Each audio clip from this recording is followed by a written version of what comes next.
Hello everyone.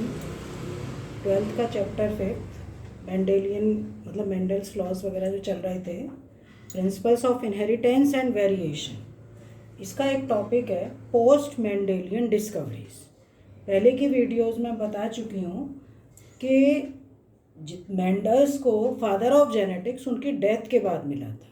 तो ये Mendel के बाद बहुत सारी डिस्कवरीज ऐसी हुई थी जो मेंडल्स लॉज को फॉलो नहीं कर रहे हैं।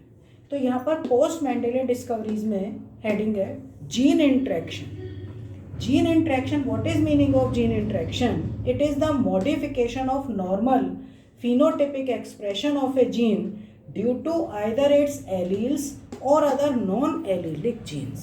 क्या मतलब है इसका?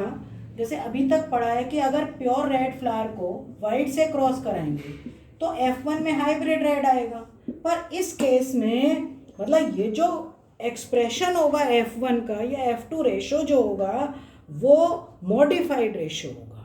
तो इसलिए ये कहा गया है कि पोस्ट मेंडेलियन डिस्कवरीज, कुछ एग्जाम्पल्स ऐसे हैं जो मेंडल्स लॉज को फॉलो नहीं कर रहे हैं।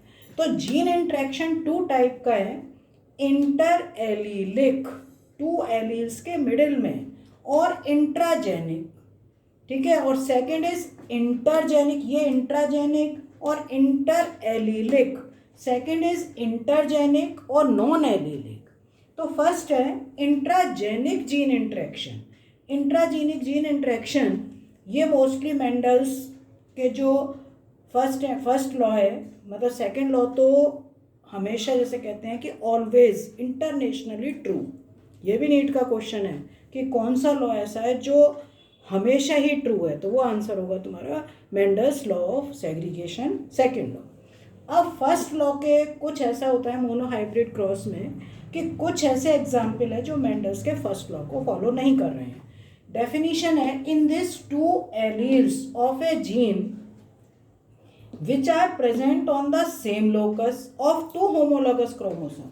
अगर ये टू होमोलॉगस क्रोमोसोम है, एक ही लोकस पर प्रेजेंट है, कैपिटल आर स्मॉल आर कह दो, कैपिटल आर कैपिटल टी, अगर हम इसको ही कह रहे हैं कैपिटल टी स्मॉल टी, तो इस तरीके से on the same locus of two homologous chromosome react to produce a modified phenotype. ठीक है, तो इसके जो एग्जाम्पल हैं incomplete dominance, codominance and multiple allele. Incomplete dominance, codominance and multiple allele. Second जो है वो इंटरजेनिक और नॉन एलीलिक जीन इंटरेक्शन।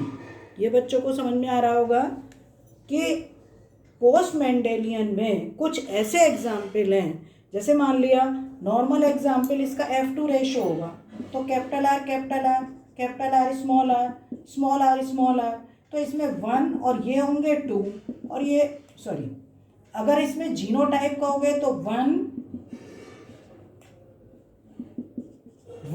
2 और 1 जीनोटाइप, और फिनोटाइप तो 3:1।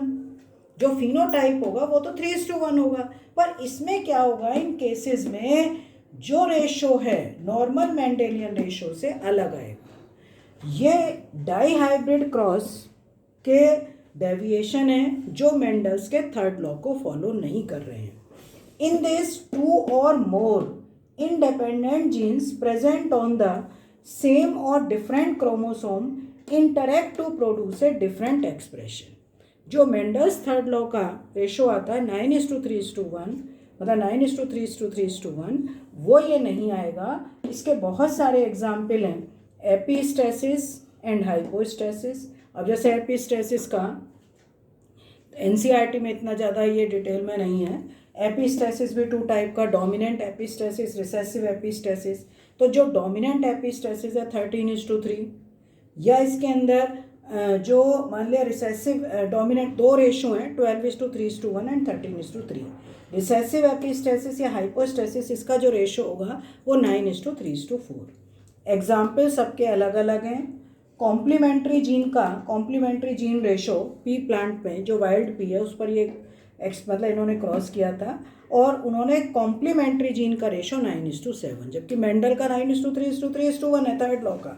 तो इसका मतलब ये मेंडल्स थर्ड लॉ को फॉलो नहीं कर रहे हैं। सप्लीमेंट्री जीन रेशो आता है कॉम्प्लीमेंट्री जीन का रेशो आता है 9:7, सप्लीमेंट्री का आता है 9:3:4। पॉलीजेनिक जीन इंटरेक्शन का अलग है, ये अगली वीडियो में इसका पूरा डिस्क्रिप्शन होगा। डुप्लीकेटिव जीन का जो इसका रेशो आता है 15:1 और कोलैबोरेटिव जीन का ये 9:3:1 आता है। ये जो कॉम्ब शेप है हैंड के अंदर वो इसका एग्जाम्पल है। ठीक है, तो अब जो स्टार्ट होता है इंट्राजेनिक जीन इंटरेक्शन में फर्स्ट है इनकम्प्लीट डोमिनेंस। पहला जो होगा इसमें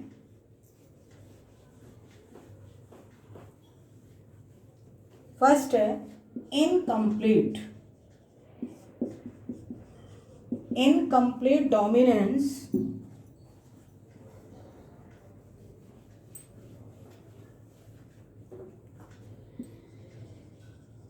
डोमिनेंस और partial inheritance. In this type of inheritance dominant recessive ratio is not obtained. मतलब कोई भी डोमिनेंट और रिसेसिव जो कैरेक्टर हैं वो अपने आप को एक्सप्रेस नहीं कर पा रहे हैं इन F1 जनरेशन। अब इसका जो एग्जाम्पल लिया है, इसका एग्जाम्पल है, इन्होंने दो एग्जाम्पल लिए। एक तो फर्स्ट जब डिस्कवरी हुई थी कार्ल कोरेंस ने की थी ये 4 o'clock प्लांट। 4 o'clock प्लांट का बायोलॉजिकल नेम है मिराबिलिस जलापा। और सेकंड जो इन्होंने एग्जाम्पल दिया वो होता है Snapdragon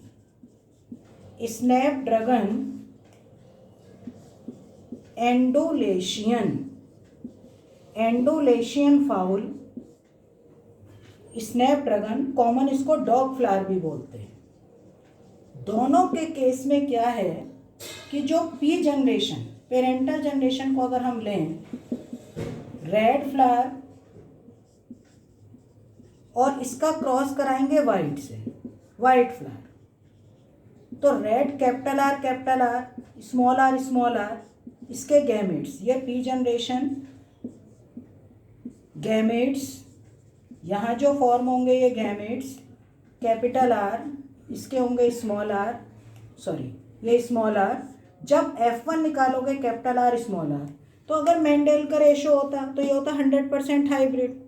no, but they are pink flower, 100% pink in F1 generation. तो ये जो कैरेक्टर ऑब्टेन्ड हुआ कि डोमिनेंट और रिसेसिव कैरेक्टर, यानी कि डोमिनेंट कैरेक्टर अपने आप को F1 में एक्सप्रेस नहीं कर पा रहा है, डोमिनेंट और रिसेसिव का intermediate colour is obtained in F1 generation, इस सो कॉल्ड इंटरमीडिएट इनहेरिटेंस। और कई बार इसको बोला जाता है ब्लेंडिंग इनहेरिटेंस। पर क्या ये ब्लेंडिंग इनहेरिटेंस है? मतलब उसको ब्लेंडिंग इनहेरिटेंस भी बहुत सी बुक्स वालों ने ब्लेंडिंग इनहेरिटेंस भी बोला हुआ है, पर क्या ये ब्लेंडिंग इनहेरिटेंस है? तुम्हारा आंसर होगा नो। क्यों? क्योंकि जब इसकी सेल्फ कराओगे, ये सेल्फिंग कराया कैपिटल आर स्मॉल आर से, तो इसके गैमेट्स बनाओ, एक के मेल गैमेट्स बनाओगे और एक के फीमेल गैमेट, ये फीमेल गैमेट्स, तो कैपिटल आर ये gametes small R, capital R small R, ये गैमेट्स बने।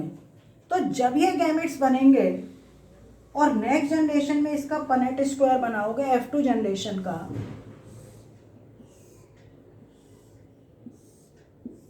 ये F2 जनरेशन, एक साइड मेल गैमेट और एक साइड फीमेल गैमेट, इसका इससे फ्यूजन करोगे capital R capital R, capital R small R, capital R small R, small R small R. तो ये कैसे होंगे? प्योर रेड, ये पिंक और ये वाइट। तो इसका मतलब इसका फिनोटाइप रेशो क्या हुआ? Phenotypic ratio 1:2:1। और जीनोटाइपिक रेशो क्या हुआ? जीनोटाइपिक तो ऑलरेडी पहले से भी 1:2:1 होता था। तो इसके जो दोनों रेशो हैं, चाहे वो फिनोटाइप है चाहे जीनोटाइप, दोनों ही क्या होंगे? 1:2:1 एंड 1:2:1।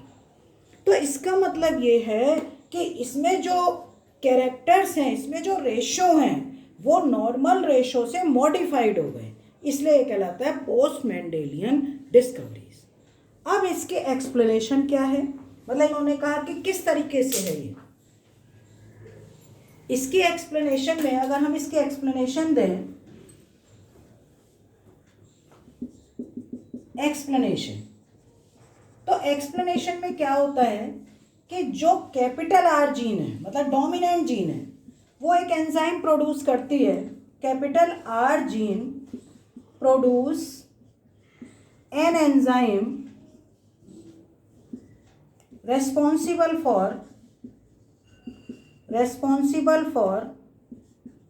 Red colour. तो अगर मान लिया कैपिटल आर दोनों जीन है, तो एंजाइम इतना प्रोड्यूस हुआ दोनों जीन से कि फ्लावर कैसे हो गए, रेड फ्लावर।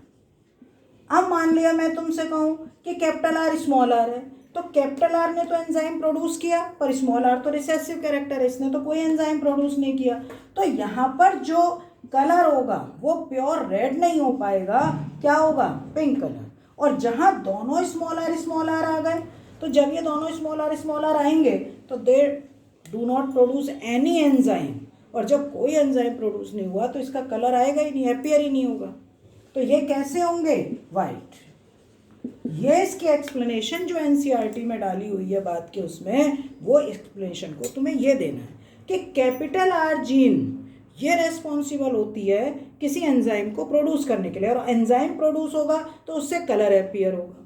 तो इसलिए रेड कलर अगर हाइब्रिड है तो एक ही डोमिनेंट जीन है, एक रिसेसिव है, 50% एंजाइम होंगे, तो जिससे कलर पूरा का पूरा रेड नहीं आएगा, वो कैसा आ जाएगा, पिंक। और स्मॉल आर में तो कोई भी एंजाइम ही प्रोड्यूस नहीं हुआ, तो कलर आएगा ही नहीं, कैसा आएगा, वाइट। तो अभी मैंने जब तुमसे पहले कहा था क्या ये ब्लेंडिंग है, अगर F1 में ये ब्लेंडिंग, हम कहते कि ब्लेंडिंग इनहेरिटेंस है, तो क्या होगा, ब्लेंडिंग अगर होता तो सारे ही पिंक आते, हमेशा ही पिंक आते, कोई चेंज नहीं होता, पर पिंक नहीं आए। F2 जनरेशन में इसका रेशो आता है 25% pure red, 50% pink and 25% white. It is not blending, ठीक है। F1 में ऐसा लग रहा था कि जब पिंक आ गए कि ब्लेंड कर गए, जीन एक साथ आ गई हैं, पर वो ब्लेंडिंग इनहेरिटेंस नहीं है। तो ये इनकम्प्लीट डोमिनेंस का स्नैपड्रैगन का भी है और 4 o'clock प्लांट का भी है। कई कंपटीशन में कि सबसे पहले 4 o'clock प्लांट पर डिस्कवरी हुई थी कार्ल कोरेंस ने, जो कार्ल कोरेंस मेंडल को रीडिस्कवरी की थी उन्होंने लॉज के लिए, तो वो कार्ल कोरेंस ने ही इसको डिस्कवर किया था, इनकम्प्लीट डोमिनेंस। अगला एग्जाम्पल इसका है second number, codominance. Second number है कोडोमिनेंस।